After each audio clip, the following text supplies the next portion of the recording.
Okay. Yes RAM static और D मतलब dynamic.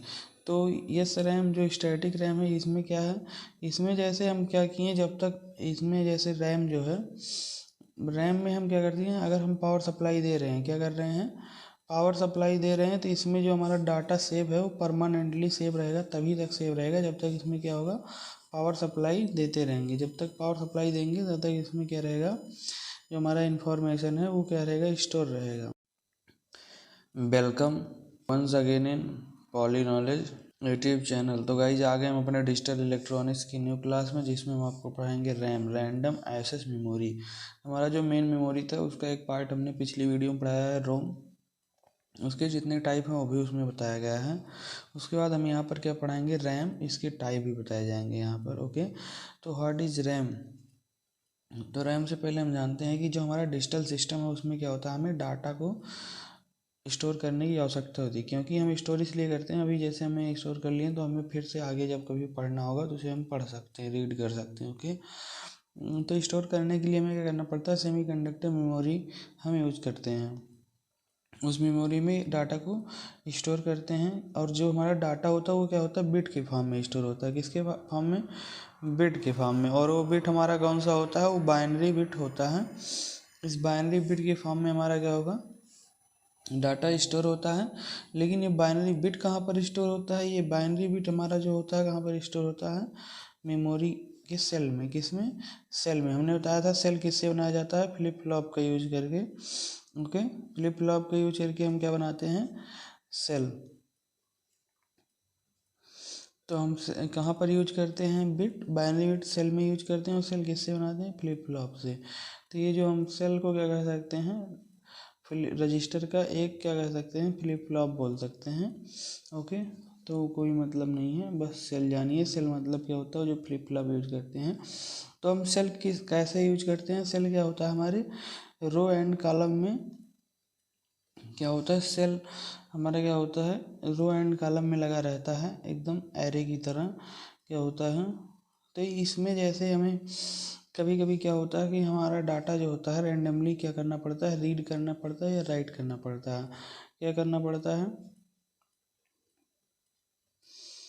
Randomly क्या करना पड़ता है, रीड करना पड़ता है या राइट करना पड़ता है। तो इसी जब हमें क्या करना पड़ा, रैंडमली रीड करना पड़ा या राइट करना पड़ा, ये गलत लिख दी है, राइट करना पड़ा। तो हमारा क्या होगा, अगर जिस मेमोरी में हम रैंडमली रीड और राइट करके, रीड और राइट करना पड़ा, लेकिन रीड और राइट करते समय इसमें जो एक्सेस टाइम था, क्या था हमारा, एक्सेस टाइम था।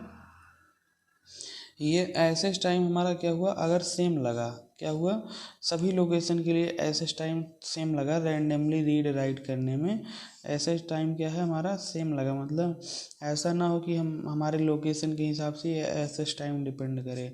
एक्सेस टाइम आप जाके पिछली वीडियो में देख सकते हैं, वहाँ पर हमारे एक्सेस टाइम बताया गया है। तो जैसे क्या हुआ कि रैंडमली रीड या राइट करना पड़ा, तो रैंडमली रीड राइट करते समय क्या हुआ, एक्सेस टाइम भी सेम लगा। तो इस प्रकार की मेमोरी को क्या कहते हैं, रैम कहते हैं, रैंडम एक्सेस मेमोरी कहते हैं। रैंडम में क्या किया, एक्सेस किया मेमोरी। ओके, तो हम इसके टाइप को बताते हैं। ये इसके दो टाइप होते हैं रैंडम एक्सेस मेमोरी के। एक क्या होता है, यस रैम, जिसे हम कहते हैं स्टैटिक रैम। दूसरा होता है डी रैम, जिसे हम कहते हैं dynamic RAM. Okay, yes RAM static और डी मतलब डायनामिक। तो यस रैम जो स्टैटिक रैम है इसमें क्या है, इसमें जैसे हम क्या किए, जब तक इसमें जैसे रैम जो है, रैम में हम क्या करते हैं, अगर हम पावर सप्लाई दे रहे हैं, क्या कर रहे हैं, पावर सप्लाई दे रहे हैं, तो इसमें जो हमारा डाटा सेव है वो परमानेंटली सेव रहेगा, तभी तक सेव रहेगा जब तक इसमें क्या होगा, पावर सप्लाई देते रहेंगे। जब तक पावर सप्लाई देंगे तब तक इसमें क्या रहेगा, जो हमारा इन्फॉर्मेशन है वो क्या रहेगा, स्टोर रहेगा। इंफॉर्मेशन क्या रहेगा, स्टोर रहेगा। लेकिन डायनामिक रैम जो है, इसमें हम क्या करते हैं, इसमें अगर हम पावर सप्लाई क्या कर रहे हैं, इसमें पावर सप्लाई दे भी रहे हैं तब भी क्या होता है, यह एक टाइम के बाद इसमें से जो हमारा इंफॉर्मेशन स्टोर रहता है वो मिट जाता है। क्या होता है, यहाँ से इरेज हो जाता है।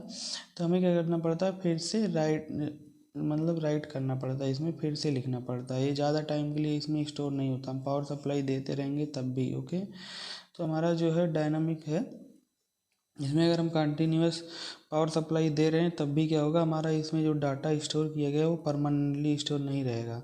इसमें परमानेंटली स्टोर हो जाएगा, लेकिन तब तक जब तक आप इसमें पावर दे रहे हैं, जब तक पावर दे रहे हैं तब तक जो ये रैम है इसमें क्या होगा, हमारा डाटा परमानेंटली स्टोर रहेगा जब तक आप पावर दे रहे हैं। जैसे ही पावर कट करेंगे इसमें से भी इरेज हो जाएगा, लेकिन इसमें क्या होगा कि एक टाइम के बाद हमें फिर से राइट करना पड़ता है। इसमें अगर हम पावर सप्लाई कंटिन्यूस दे रहे हैं तब भी एक टाइम के बाद क्या करना पड़ेगा, फिर से हमें लिखना पड़ेगा डी रैम में। और इस रैम में अगर हम पावर सप्लाई कंटिन्यूस दे रहे हैं तो एक बार लिखे हैं तो कंटिन्यूस लिखा रहेगा। ओके, इस प्रकार से हमारा होता है रैम, यस रैम और डी रैम। वो तो हम चलते हैं आपको यहाँ पर pin structure of a memory chip क्या बताएंगे आपको, pin structure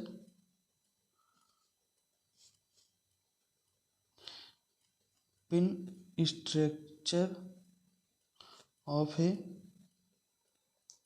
memory pin, memory pin structure of a memory pin, memory pin का मेमोरी चिप, सॉरी यहाँ पर रहेगा क्या, पिन नहीं चिप, मेमोरी चिप का पिन स्ट्रक्चर। तो क्या होता है, मेमोरी चिप जो है उसका हमारा पिन स्ट्रक्चर कैसा रहेगा, हम आपको यहाँ पर क्या करेंगे, यहाँ पर लॉजिक डायग्राम बना के दिखाते हैं। यहाँ पर जो हमारा मान लीजिए हमारा क्या है, मेमोरी चिप है, तो हमारा जो मेमोरी चिप होता है ये हमारा सी है, तो मेमोरी चिप जो होता है उसमें हमारा क्या क्या यूज होता है पिन। सबसे पहले जो हमारा, जब हम देखते थे डाटा को इनपुट आउटपुट, जो हमने बफर रजिस्टर पढ़ाया था वहाँ पर जो हम क्या करते थे, वहाँ पर देखे थे डाटा को इनपुट आउटपुट करने के लिए किसका यूज करते थे, बस जो बफर रजिस्टर था वो क्या करता था, लाइक किस तरह काम करता था, मेमोरी की तरह। ओके, तो जो हमने वहाँ पर पढ़ाया था तो वहाँ पर आपको देखा था, बताया था कि हमारा उसमें जो डाटा इनपुट आउटपुट करने के लिए था क्या, बस बार था। तो उस बस बार को हम क्या कर सकते थे, उससे डाटा इनपुट या आउटपुट कर सकते थे। तो सबसे पहला हमारा क्या बनेगा, एक डाटा इनपुट या आउटपुट, हम एक ही बस बार से दोनों करते थे ना, तो डाटा इनपुट भी कर सकते हैं आउटपुट भी कर सकते हैं, इसी से क्या हो गया। उसके बाद क्या करते थे, एड्रेस दे सेकंड पे आया क्या, हमारा एड्रेस हमने उसमें बना दिया। इससे ये पता चलने लगा कि हम कौन से रजिस्टर से डाटा को इनपुट या आउटपुट करेंगे, एड्रेस के द्वारा। ओके, एड्रेस से हमारा ये पता चलेगा कि हमें मेमोरी के अंदर कई रजिस्टर होते हैं, तो कौन से रजिस्टर मतलब कौन से लोकेशन, रजिस्टर का एक लोकेशन होगा, तो हमें कौन से लोकेशन से डाटा को रीड इनपुट या आउटपुट करना है, रीड या राइट करना है। ओके, उसके बाद इसमें क्या होगा, जैसे अभी कोई हमारा हो गया, मेमोरी कई लगे हैं, जैसे कोई डिजिटल सिस्टम है उसमें कितने 2-3 मेमोरी लगे हुए हैं, तो किस मेमोरी से हमें क्या करना है, डाटा इनपुट आउटपुट करना है, उसको भी हम सेलेक्ट करने के लिए क्या करते हैं, यहाँ पर एक पिन लगाते हैं जिसे कहते हैं चिप सेलेक्शन पिन। इसके ऊपर बार इसलिए लगा है क्योंकि अगर इसमें जीरो वाला अप्लाई करेंगे तभी एक्टिव होगा, तब ये चिप एक्टिव हो जाएगा। ओके, एक्टिव लो है, एक्टिव लो इनपुट है ये। और उसके बाद यहाँ पर क्या रहेगा, ग्राउंड रहेगा, क्या रहेगा, ग्राउंड रहेगा। ओके, किसी भी चिप को चलाने के लिए हमें सप्लाई की आवश्यकता पड़ती है, इसीलिए यहाँ पर ग्राउंड यूज किया गया। अब यहाँ पर क्या यूज किया जाएगा, पावर सप्लाई। किसी भी हमें चिप को चलाने के लिए या सेमीकंडक्टर डिवाइस को चलाने के लिए उसमें पावर सप्लाई की आवश्यकता पड़ती है। पावर सप्लाई में 2 टर्मिनल होते हैं, एक पॉजिटिव एक नेगेटिव। तो नेगेटिव यहाँ ग्राउंड से दिया जाता है, पॉजिटिव इधर पावर सप्लाई से दिया जाता है। ओके, अब हमें एड्रेस तो बता दिया कि कौन से रजिस्टर से इनपुट करना है या आउटपुट करना है। उसके बाद ये इनपुट आउटपुट करने के लिए ये हमारा क्या बस बार रेडी है, लेकिन अभी ये हमारा चिप में नहीं रेडी हो पाया कि हम कब रीड करेंगे कब राइट करेंगे। यहाँ पर क्या रहेगा, 2 इनपुट रहेंगे, वो भी क्या करेगा, ये भी हमारा एक्टिव लो रहेगा, ये बताएगा रीड कब करना है। अगर इसे हमें क्या किए, इस इनपुट पे हमने 0 दिया तो हम बताएंगे कि हमें एड्रेस बताएगा कौन से लोकेशन से, और रीड अगर हमने इस पर 0 दे दिया तो बताएंगे रीड करना है, और यहीं पर क्या रहेगा, एक राइट ऑप्शन रहेगा। ओके, राइट इनपुट रहेगा, ये भी क्या रहेगा, एक्टिव लो ही रहेगा। ये क्या बताएगा कि हमें अब राइट करना है। क्या करना है कि मतलब सबसे पहले क्या होगा, इसमें एड्रेस डालेंगे मेमोरी के अंदर, कि मतलब कौन से, मतलब मेमोरी के अंदर कई रजिस्टर रहते हैं, तो ये एड्रेस क्या बताएगा कि हमारा कौन सा रजिस्टर से इनपुट आउटपुट करना है। तो उसके बाद जब वो पता चल जाएगा कौन से रजिस्टर से करना है, तो हमें क्या करना है, रीड करना है या राइट करना है। ये इनपुट देखेंगे तो रीड करना रहेगा तो ये वाला 0 रखेंगे, राइट करना रहेगा तो ये वाला, एक ही कोई 0 रखा जाएगा एक बार में। मान लीजिए अगर हमें रीड करना है, मतलब आउटपुट देना है, तो ये वाला इनपुट क्या करेंगे, 0 करेंगे। ये इनपुट जब 0 कर दिए तो ये बस बार क्या करेगा, एड्रेस के हिसाब से जिस रजिस्टर पर लोकेशन दिया जाएगा उससे जाकर ये क्या करेगा, आउटपुट लेकर बाहर निकाल देगा बस बारों के। इस प्रकार से हमारा वर्किंग चलता है मेमोरी का। और इसमें चिप सिलेक्शन होता है, अगर कैसे किसी डिजिटल सिस्टम में कई चिप लगे हुए हैं तो किस चिप के अंदर ये रजिस्टर रहेगा, मतलब किस चिप के अंदर से हमें निकालना, वो भी यहाँ पर सिलेक्ट किया जाएगा पहले।